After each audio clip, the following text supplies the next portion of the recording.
Hello, Internet. I'm David, and joining me as always is my very good friend Paul. Hello, Paul. Hello, David. How are you doing today? I am just Andy. You know what? I'm doing good too, because I just saw a pretty good movie. And that movie was Teen Titans, the Judas Contract.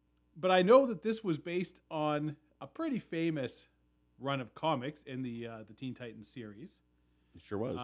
Yeah, we actually referenced that in an earlier video of ours, the 2017 DC movies to look forward to. Mm-hmm. And I have never actually read the whole Judas Contract story, so I don't really know much about it. But you have, right, Paul? Oh, I'm very familiar with it. Absolutely.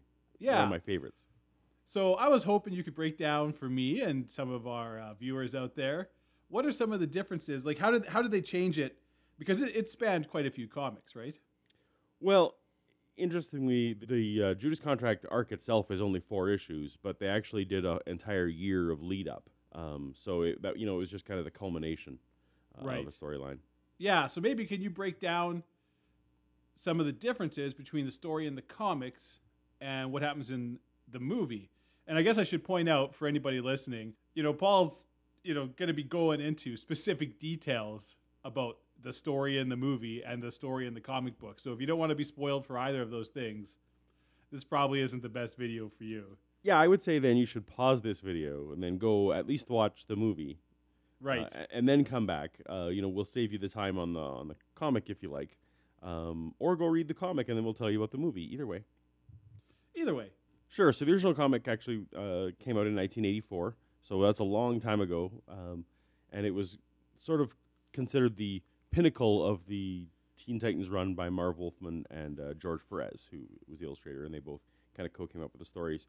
So it makes perfect sense that as you go into Teen Titans, that they borrowed from this story, and you actually see bits of it in even when they did the original Teen Titans series. It's kind of so iconic that they borrow from it, absolutely. And the interesting thing about this movie, of course, they hadn't intended for this to be part of the continuity necessarily. There's been rumors about canceling this, and it's on again, off again. So they actually set up a continuity in the animated universe where this becomes kind of the third in the series from Son of Batman to Justice League versus Teen Titans, and now this becomes kind of a third in that trilogy. Right, the ones with Damian Wayne as right, Robin exactly. on Teen Titans. So it's quite curious that they have to, they had to both creatively bring that 1984 continuity from the comics and slop it into this movie continuity, and that's actually where some of the very fun decisions, but also obviously is the source of a lot of the departure. So let's even start with just the lineup. So who are the Teen Titans in the movie and in the comics? So back then in the comics, it was a little bit more probably familiar to the people who've seen the Teen Titans show. So in the Judas Contract in the comics, it was Starfire, Raven, Beast Boy, so those 3 who we all know. Mm-hmm. Terra had been, as I mentioned, Terra had been in the comics for about a year at that point. In the comics, there's also Cyborg, who we're familiar with. And who's also in both of the cartoons, right? Right, exactly. And a staple there. And Wonder Girl was also on the team at that point. Dick Grayson's Robin was on the team, but just before the Judas Contract storyline, he had left the Titans. Now, I'm going to cut in here real quick, Go because I ahead. think we should maybe briefly mention, because Wonder Girl is not in either of the animated TV series and is not in the movie. So it's very possible that people have no idea who Wonder Girl is. Wonder Girl is, so she's Donna Troy, and basically has, as they often did with those characters when they created the junior version, all the same powers, a lot of the same personality as Diana. Who is Wonder Woman? Who is Wonder Woman? And in the storyline, Wonder Girl had virtually nothing to do. As I was looking through the comic again, so lifting her out made perfect sense. Though I think anyone watching carefully will notice that in the last couple minutes, just like they teased Terra in Justice League versus Teen Titans at the end. This is before the credits, but they do tease. They have a wonderful new entry, and they show Donna Wonder Girl briefly. So she will theoretically be in the next upcoming comics. But they took Wonder Girl right out, so they didn't replace her with anything. They just lifted her character Cyborg, because he has now, both in mainstream continuity and in the movies and everything, they've promoted him to the main Justice League. He's part of the senior team now. So they couldn't have Cyborg fill his role this time. So they replaced him very seamlessly with Blue Beetle. Blue Beetle also... So they did that. That's also been these last 3 movies, right? They have had the Blue Beetle not in Son of Batman, but in the last movie, they already had Blue Beetle there. And he fits very naturally as, a character who was unwittingly attached to some technology that he doesn't quite understand. It actually fits the parts. This iteration of Blue Beetle is very much like the traditional Cyborg. Correct. Yeah, very much. So that was a very natural swap. Obviously, let's talk a little bit about Robin, though. One of the biggest memorable things and what makes Judas Contract so memorable to me is it was the very first comic where they unveiled Nightwing, the identity of Nightwing. He switched from Robin to Nightwing during the events of Judas Contract. And he had recently left the Titans and was kind of lost a little bit. He was, although he was still dating Starfire, so it was very much like kind of the kid who's gone off to college but keeps hanging around at high school a bit because he's dating a senior. And actually, I love they gave that a bit of the flavor in the movie. It's kind of like they gave a taste of it where he had his apartment, which is a storyline in the comics as well. And Starfire was kind of like, I love you, but can you kind of move on because you're monopolizing time on the team. I thought they gave a great nod to that storyline. But anyway, so obviously they couldn't unveil Nightwing because Nightwing has been Dick has been prominently in many DC animated movies. All right, yeah. So he's already firmly established there. So, but I did like the bit of a nod they gave to that storyline a bit. But that was a big chunk of the pages in Judas Contract. So they had to fill those with something else, and we'll get to that a bit. The other huge part of Judas Contract, why it was so impacting on DC continuity, was it was the first time they laid out the backstory for Deathstroke, for Slade Wilson. And so a good half of the pages of the comic are Deathstroke backstory. So, and in the comics, I would encourage anyone actually to go look at our Who is Deathstroke video because it goes into it in great detail. But in vague strokes in the comics, he has a wife, Adeline, 2 sons, Grant and Joseph. Slade Wilson does. He's a war veteran who ends up getting experimented on with experimental drugs. And kind of goes crazy from that and becomes a mercenary with his friend Wintergreen. And all this is laid out for the very first time in Judas Contract. Now, in the movie universe, again, they've already used Deathstroke. Not only also used him, but he doesn't have the kids. He doesn't have the wife. In the comics, his wife shoots his eye out. In the movies, Damian takes his eye in Son of Batman. And he's in with Ra's al Ghul as opposed to being just an independent contractor. He was in the League of Assassins and ready to take it over. So they obviously still wanted to use Deathstroke, but they had to change those 2 things. So that's actually one of the biggest bits of things they changed. But I thought they did a great job because, oddly, what I was most worried about this movie was what in the world they're going to do with Damian, because Damian has no analog Damian's not Robin, has no analog at all in the Judas Contract comic. Right. I was just worried he was going to be some kind of weird distraction. Now, they did kind of give him his own side thing to do for a while, which I liked because it let the other characters be true to their comic story. But it was very natural because this Slade happens to be obsessed with this Damian. So it actually didn't feel weird or out of place at all. I thought, so kudos to them. They did a great job with that particular change. But it's definitely go check out our Who is Deathstroke video if you want to see the full detail about what happens with Deathstroke there. So, that's kind of the lineup. I'll probably talk a little bit more about some of the characters as we go because it's the storyline. But so we start with the movie with a little bit of a flashback. That's when Teen Titans in the movie series, they established then that it was Robin, Dick's Robin, Bumblebee, Speedy, Kid Flash, Beast Boy, on a little of a bit of adventure. And this is where they first meet Starfire. So they're giving us Starfire origins. Now, obviously, that didn't happen in the Judas Contract in the comics, but they definitely took her comic origin story and put it into the movie here to give you a bit of a backstory on Corey and Dick and their relationship.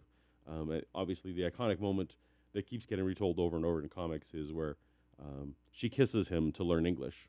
And that sort of establishes a bit of their bond. So that was a little bit of a fun. The other thing was Kid Flash also had just left the Teen Titans in just before the episode before in the Teen Titans comics, before Judas Contract. So it was a nice nod to Kid Flash. And then we jump ahead to Terra I thought it was a very interesting choice because we got a tease of Terra in the Justice League versus Teen Titans, and now we're getting established because it's a year later. They're having a year anniversary for Terra. So that is a bit of a nod to in the comics where she literally had been in the comic for a whole year with the team and struggling to fit in. What they had to do then was obviously Garfield was hitting on her, Beast Boy was hitting on her the entire time and being annoying and constantly turning into creatures to kiss her and to touch her and all this kind of... Those who don't know, the Teen Titans comics were a risque kind of a thing, especially for the 80s, but even by now and by how the Teen Titans have been done before, it was very sexually charged. There was drug use. There was the kind of themes that were considered to be edgy teen themes. So, a lot of the sexual tension and sexual flirting and weirdness they gave nods to nicely. I thought they did a good job of compressing the awkward courtship between the two of them into the movie, which of course is illuminated a little bit more when you realize that Terra doesn't even want to be there. Terra is, again, complete spoiler alert, but Terra is the Judas in the whole situation. Yeah. So just like in the comics, in the movie, Terra's role was to spy and learn all the secrets of each of the individual Teen Titans so that Deathstroke could take them down. Because just like in the comics, there's an organization called Hive that Deathstroke was working for, and Hive was wanting to capture all of the Titans in order to harness their powers. So that lines up almost exactly from the comic to the movie. Now, this was in the 80s, so the idea of contact lenses that can 24 hours a day broadcast what she sees wasn't available. So that was an interesting little twist and great thing. But that very much fit along with what was going on. And even the scene in the courtyard where Deathstroke comes and meets Terra, and where the audience is kind of let in, is almost exactly the same, except, of course, Damien is there. And I especially liked the scene afterwards, again, just for the similarities, where Terra, who's obviously very lonely and very troubled, where she decides she has to go see Deathstroke, where, obviously she could have just phoned in her report or called in her report, but she goes and sees him and, attempts to seduce him. Interestingly, again, in the comics, she's clearly underage. He is clearly a middle-aged man. In the comics, they just went ahead and said that the two of them were, in a physical relationship already. I did like the change where she was just relentlessly hitting on him, and he was putting her off either out of some sense of morality or maybe he wasn't even really interested in just using her. But I did, or a little bit of guilt. Or a little bit of guilt. So, there's... But I thought they played that off really well. Terra, again, in the comics, a very hypersexual creature. But again, this sets up, both in the movie and in the comics, the sort of the showcase of the middle story is the individual takedowns of each Titan, where Deathstroke uses the intel that he got from Terra to orchestrate the takedowns. Now, in the comics, it's because he learns all their secret origins. So just to go through sort of each of them. So in the comics, Cyborg was sitting in a chair and overloaded by a power surge. They did the very same thing with Blue Beetle in the homeless shelter. Starfire received a present in the mail, and it overpowered her powers, which was again exactly the same. Which is actually kind of a nice nod in the comics. Both Starfire and Dick had both left the tower to live in their own separate apartments. I kind of liked, in order to bring the story together, they gave them both their same apartment. It was a nice touch. But that was exactly the same. Terra just straight out punches out Raven in the comics. They didn't really show it in the movie, but you kind of see from the state of the tower that she'd been throwing rocks at her, so that made sense. Beast Boy was my favorite change because in the comics, he was licking envelopes from fan mail, which is a very Beast Boy thing to do, and they just poisoned the envelopes. I loved that he was obsessed with social media. That seemed very appropriate in the movie. But he also got to go on a Kevin Smith podcast or at a fan convention. He thought that was, going to up his social media cred. And just the obvious thing of, if you know Garfield at all, putting a "do not press this button" is the ultimate trap for him. So that was very cute. But one of the showcases in the comics that everyone remembers is the in the apartment fight between Dick and Deathstroke himself. They played that out almost exactly within the apartment when it went crashing down. Once the fight left the apartment, it changed quite a bit, because in the comic, Dick is saved by Adeline, by Deathstroke's wife, and Deathstroke just presumes him dead. Obviously, they had to make up for the pages they got rid of somehow, so they made it a more extended fight in the movie where he was left for dead in that way. But anyway, those are the takedowns. I just kind of liked the minor changes they made for most of them, and then the Beast Boy one was hilarious. Let's talk a little bit about the Jericho sideline for a moment then, because this is kind of where the tangent happens. In the comic, Dick runs into Adeline, and he's introduced to Deathstroke's son, Joseph, who becomes a character named Jericho. Now, Joseph is mute in the comics because Deathstroke let a kidnapper cut his throat, because Deathstroke doesn't give in to any demands. He allowed his own son's throat to be cut, and we find out later that this son, even though he's mute, has inherited a lot of Deathstroke's powers, and gained some of his own powers as well. I was kind of disappointed. Well, I got excited in the film because I saw Hive was experimenting, and the lead person they were experimenting on was an obvious Jericho. He was a mute kid with the exact same blonde afro hair with the same sideburns. So I got excited. I kind of thought, oh, they're doing Jericho, and I wonder how that's going to play with, especially when they shot him in the head. I was kind of like, oh, is this going to make Deathstroke mad because that's his kid? But then they just let him die, so I thought, oh, this is just a nod to the design. Just a little Easter egg. I just thought it was an Easter egg, because clearly he doesn't have a family in the movie thing, or at right. least at least they're not telling us about it.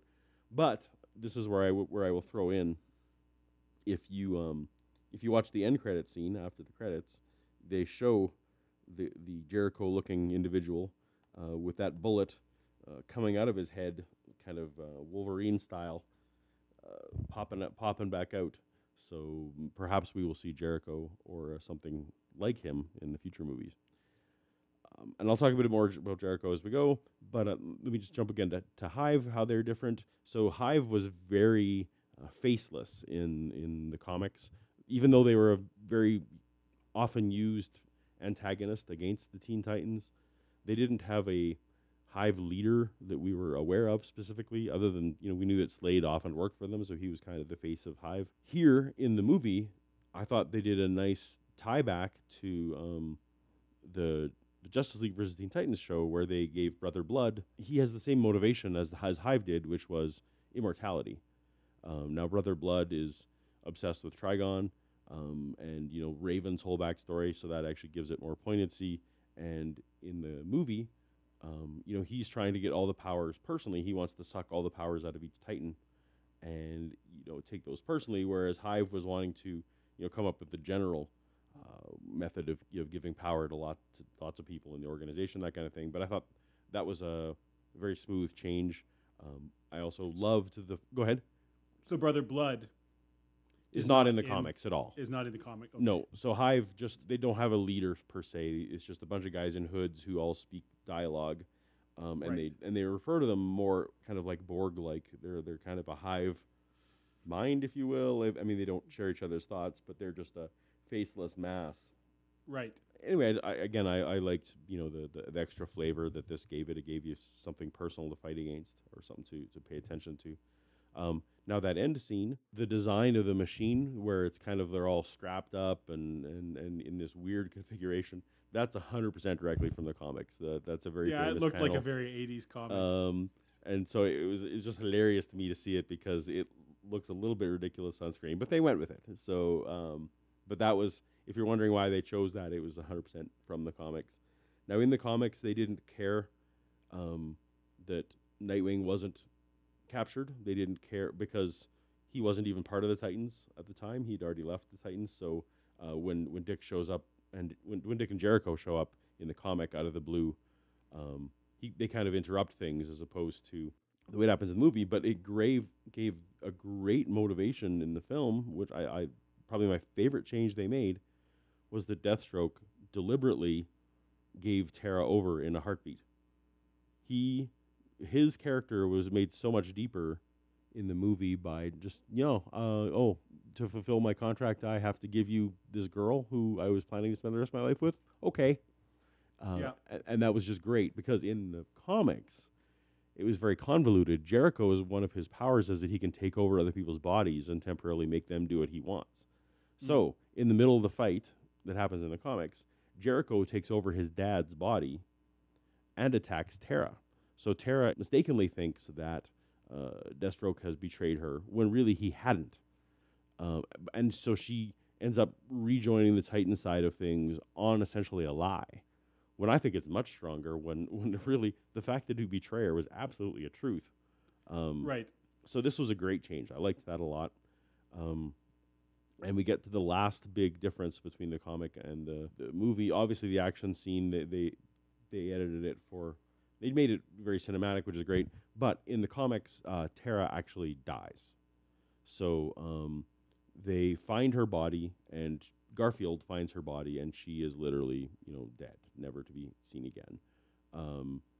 Whereas in the movie, and the comic ends on the funeral. It's Terra's actual funeral, and they bury her as an honorable Titan. And all the poignant lines and all the retrospective of all the events of the last year kind of happen at a downer funeral, Batman versus Superman style. Right. Whereas I loved what they did here was they threw... So her fate is a little bit more ambiguous, so if they want to bring her back, they can. But also, I thought one of the best scenes was Garfield on Kevin's podcast, kind of laying out a lot of the same dialogue, but, what a great Titan she was and what it means to be a Titan. But he got to do it on air in a less downer atmosphere, in a much more uplifting kind of a let's move forward kind of a way. So that kind of goes, from top to bottom. Obviously, there's lots of little changes here and there. Damien's whole subplot didn't exist, all those kind of things. But that's kind of the main differences between the comic and the movie.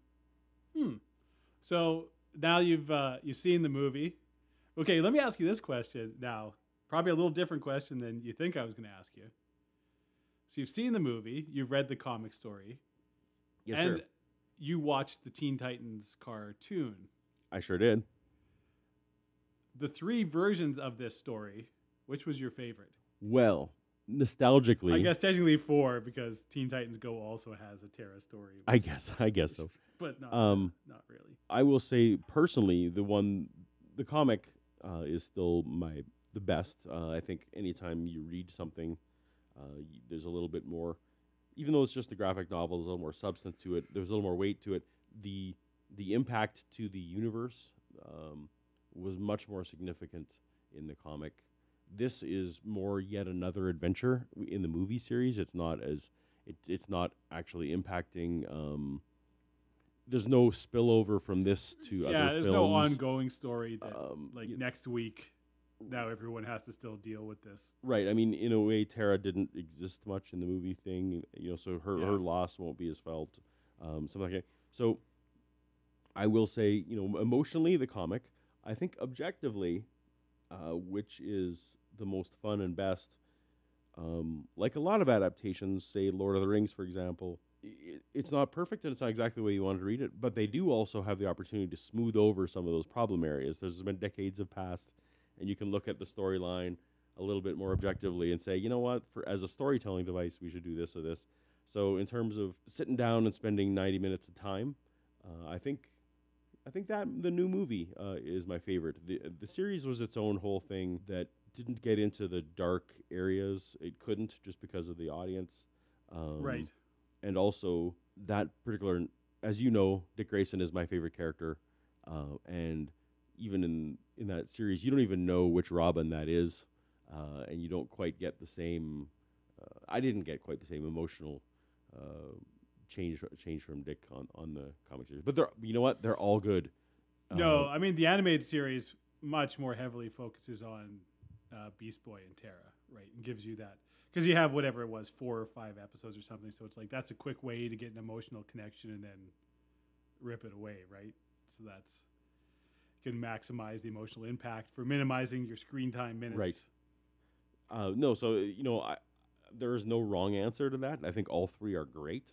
But if you haven't seen this movie for some reason and you enjoyed the comics, give it a chance because they, unlike say The Killing Joke or some of these other adaptations, I think they really took the spirit of what that comic was about and translated it very well. Any final thoughts on the Judas Contract? I guess my main thing is I love what DC Animated is doing.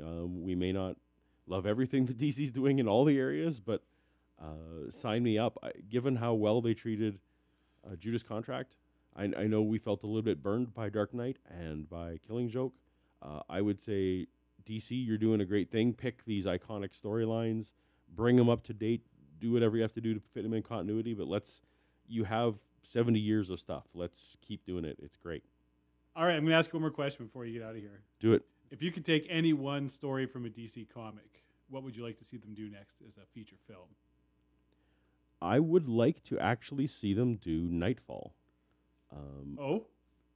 I think that it would be weird in this continuity, but and actually really what I care more about is Bruce Wayne with a broken back and how he deals with not being able to be Batman. I think would be really cool. I would like to see 10 Nights of the Beast. Oh, you know what? Yeah. And obviously Long Halloween would be amazing. Halloween would be incredible. That'd be tough to do in a movie. It's actually it's the perfect Netflix series if DC was ever to do something like that. All right, well, that's probably more time than you thought you were going to hear about the Judas Contract. But overall impression, really good adaptation. And it's just a solid movie. Even if you don't care about the original comic, you should watch Teen Titans, The Judas Contract, because it's just a really good, solid animated movie. So that's all we have. Thank you very much for joining us. We hope you found this educational and informative and entertaining. Edutainment, right? That's what YouTube's all about. So if you enjoyed the video, please go ahead and click that like button right down. It's just right down there. And then just past that one, there's that subscribe button. You should probably just go ahead and click that one too, since your mouse is already going to be right down there. And that's it. That's all we got for this week.